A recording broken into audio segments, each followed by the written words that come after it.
महाराष्ट्र के अगले मुख्यमंत्री देवेंद्र फडणवीस होंगे और जब ये हम वीडियो रिकॉर्ड कर रहे हैं उसके कुछ ही देर बाद यानी शाम को 5:30 बजे वो मुंबई के आज़ाद मैदान में मुख्यमंत्री पद की शपथ लेंगे।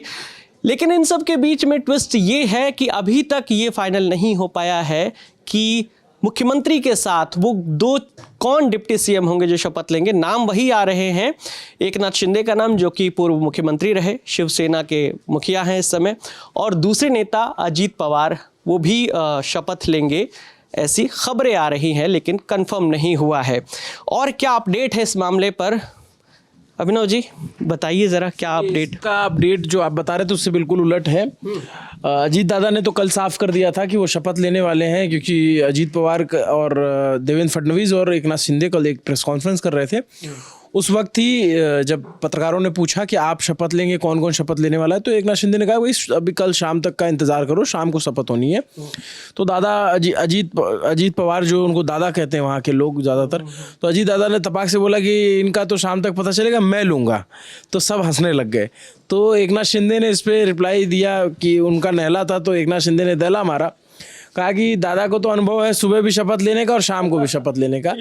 तो वो पूरा याद दिलाते हुए कुल मिला के आज दिन भर का जो पूरा घटनाक्रम था वो ये था कि एकनाथ शिंदे शपथ लेंगे या नहीं, बाकी सब चीजें पहले से क्लियर थी। लेकिन राज्यपाल को लेटर भी तो जाता है ना कि उनके साथ कौन शपथ डिप्टी सीएम के पद, उसको वो चिट्ठी जो होती है वो मुख्यमंत्री की तरफ से दी जाती है कि ये लोग हमारे साथ नहीं है, तो उनको एक तरीके से ऑफर लेटर जाता है, जैसे आप कंपनियों में जाता है ऑफर लेटर, वैसे ऑफर लेटर होता है। तो एकनाथ शिंदे का सुबह तक क्लियर नहीं था, अजीत पवार का क्लियर था डिप्टी सीएम बन रहे हैं, देवेंद्र फडणवीस का कल साफ हो गया था। ये जो कल विधायक दल की बैठक हुई, निर्मला सीतारमण और विजय रूपाणी गए थे पर्यवेक्षक बन के, तो एकनाथ शिंदे को लेकर के टसल थी कि एकनाथ शिंदे बनेंगे या नहीं बनेंगे। एकनाथ शिंदे के जो करीबी हैं उदय सामंत, वो फाइनली जो है उनका एक बयान आता है दोपहर के करीब कि अगर एकनाथ शिंदे साहब डिप्टी सीएम नहीं बनेंगे तो शिवसेना से कोई भी मंत्री नहीं बनेगा, ऐसा हम लोगों ने उनसे रिक्वेस्ट की है। तो बात फिर आई गई हो गई कि अरे ये क्या कुछ अभी ट्विस्ट बाकी है, शिंदे कोई गेम करने वाले हैं या कुछ। वैसे भी महाराष्ट्र का तो अपना इतिहास रहा है बड़ा गेम इधर से उधर जाने का, लेकिन ये चीज़ समझ आती थी कि बीजेपी के पास पर्याप्त नंबर हैं और बीजेपी चाहे तो अकेले किसी भी दल के साथ सरकार बना सकती। वहाँ पे आज की स्थिति में बीजेपी 133 उसके खुद के हैं, प्लस उसके शिंदे और अजीत पवार की पार्टी से भी बीजेपी के कई सारे नेता जीत के आए हुए हैं, तो उनकी भी चाबी इधर से ही फिट है। तो इसमें हम कोई रिस्क नहीं लेगा, लेकिन एकनाथ शिंदे की जो छवि मुख्यमंत्री वाली थी, उस मुख्यमंत्री वाली छवि को मेकओवर करने के लिए कि भाई एकदम से सरेंडर नहीं कर दिया और पब्लिक में ये मैसेज न जाए जैसे विरोधी अभी उनका मजाक उड़ा रहे हैं या फिर उन पर तंज कस रहे हैं कि इस्तेमाल किया गया उनको, उनका एरा खत्म हो गया, वो इतने टाइम के ही सीएम थे। इस सब को जो जानकारों ने बताया इस सबको इस धारणा को तोड़ने के लिए थोड़ा देर रखा गया ये सस्पेंस, और फिर सूत्रों के हवाले से कहा गया कि दिल्ली से मजबूत फोन गया। उसके बाद एकनाथ शिंदे मान गए कि हाँ मैं मुख्यमंत्री डिप्टी सीएम की शपथ लूँगा। और ये घटनाक्रम याद दिलाता है जब एकनाथ शिंदे मुख्यमंत्री बने थे और देवेंद्र फडणवीस सरकार को बाहर से समर्थन देने की बात कह के चले आए थे। उन्होंने कहा था हम शपथ नहीं लेंगे। फिर आपको वो ऐतिहासिक वीडियो याद होना चाहिए जिसमें देवेंद्र फडणवीस को एक फ़ोन आता है, फ़ोन कान पे लगता है, एक व्यक्ति उन्हें फ़ोन देता है और कान पे फ़ोन लगता है और चेहरे के हाव भाव बदल जाते हैं। वो फ़ोन दिल्ली से था और ऐसा बताया जाता है कि प्रधानमंत्री नरेंद्र मोदी ने फ़ोन किया था डायरेक्ट कि आप डिप्टी सीएम की शपथ लो, बाहर से सरकार चलाना और अंदर सरकार में रह के सरकार चलाने में फ़र्क होता है। तो ये डिमांड जो है कहीं खाने में ये थी कि एकनाथ शिंदे भी चाहते हैं कि उनके पास भी बड़े साहब का फ़ोन आए कि नहीं आप शामिल हो सरकार में। तो अब सूत्र ऐसा दावा कर रहे हैं, ये मतलब इसको एकदम पुष्ट तौर पे नहीं कह सकते, लेकिन ऐसा दावा किया जा रहा है कि दिल्ली से फ़ोन गया था किसी बड़े नेता का और उसके बाद एकनाथ शिंदे मान गए हैं और उन्होंने जो ज्वाइनिंग लेटर है वो ले लिया है और वो जो है अब सरकार में शामिल होंगे। डिप्टी सी दो लेटर भी चले, मतलब दो इनविटेशन लेटर थे। एक में देवेंद्र फडणवीस का नाम था, अजीत पवार का था, क्योंकि ये दो लोग कल कंफर्म कर गए थे। ये था उनकी तरफ से अजीत पवार की पार्टी के एनसीपी की तरफ से जो इनविटेशन था। दूसरा लेटर शिवसेना की तरफ से बना जिसमें सिर्फ ये था कि शपथ ग्रहण समारोह होगा और उसमें सिर्फ उनका नाम था देवेंद्र फडणवीस का। जैसे जो अजीत पवार की तरफ से आया गुलाबी रंग का इनविटेशन कार्ड, उसमें देवेंद्र फडणवीस का नाम अजीत पवार का नाम, और मराठी में एक लिखा था अणी एक और उप मुख्यमंत्री, मतलब उसका मतलब था एक और उप मुख्यमंत्री शपथ लेंगे। उसमें ये नहीं लिखा था कि एकनाथ शिंदे शपथ लेंगे, तो मराठी में लिखा था। फिर उसके बाद जो है, जो इनकी शिंदे की तरफ से, जो शिवसेना की तरफ से आया, उसमें देवेंद्र फडणवीस का नाम लिखा था और किसी का नाम नहीं लिखा था, और ये बोला कि यहाँ शपथ समारोह होगा, आप लोग आमंत्रित हैं।